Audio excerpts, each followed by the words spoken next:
Morning, guys. My name is Ricot Leon. For those of you who haven't had the chance to meet me, I've been going to Oak Park for the last 10, 11, 12 years now.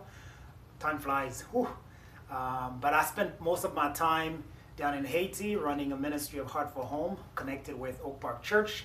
And I've been back in Canada for the last couple or so years. And here I am. So it's an excitement to share a thought of encouragement with you today. In the comfort of wherever that you're watching this. I have been thinking lately of the power of focus. And when I talk about focus, I'm talking about laser beam focus. I realize that we tend to gravitate in the direction of where our sight is actually set. Whatever we see, we tend to go that way. I remember a person once told me that the first lesson they teach a race car driver is never to look at the crowd, the side, or anywhere else. Look exactly in front of them, because the moment they turn their eyes, their vehicle tends to gravitate in that direction as well. It's extremely important where you set your sight, you'll go. And if that is true, and I truly believe it is, then we have unlimited power to be or to go wherever we choose to, meaning where we choose to look.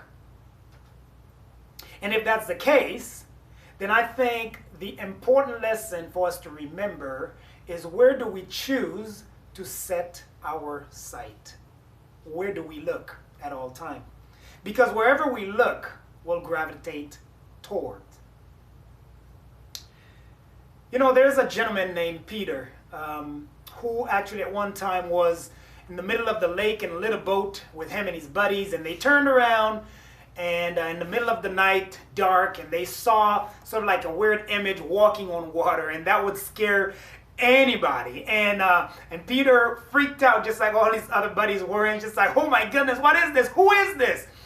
And a voice came trying to calm him down, voice of Jesus, their friend, and Jesus said, guys, don't be afraid, this is me. And Peter said, like, if it is truly you, why don't you command me to walk on the water toward you? And Jesus said, go right ahead, get out the boat. I wouldn't have done it, but he did anyhow. He's way better than I am. I will never criticize him again. So Peter got out of the boat and started walking toward Jesus. But there's one thing that happened. His eyes focused and locked on Jesus.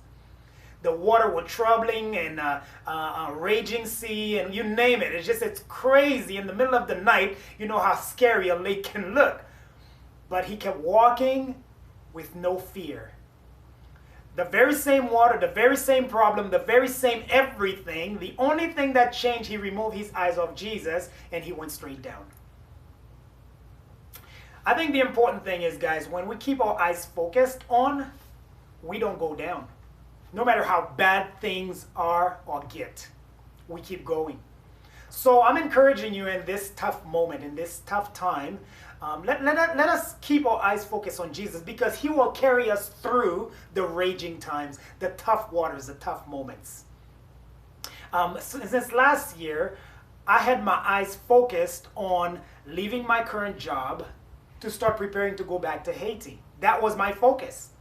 And for some reason, yes, there's massive layoffs everywhere, but I haven't really felt any worry or fear, because my eyes still focus. Just, okay, when this is over, I'm going down to Haiti. So with that, all I'm thinking about is when this is over. In my mind, it's already over, although I'm in the middle of it. But because my eyes is focused on returning to Haiti, every preparation I do, whether my job or not, I'm thinking about going back to Haiti. So maybe you could start praying that God gives you a concrete thing to focus on. Once you focus on that concrete thing, trust me, this raging water will go by in a glance. That's my prayer for you. God bless you all.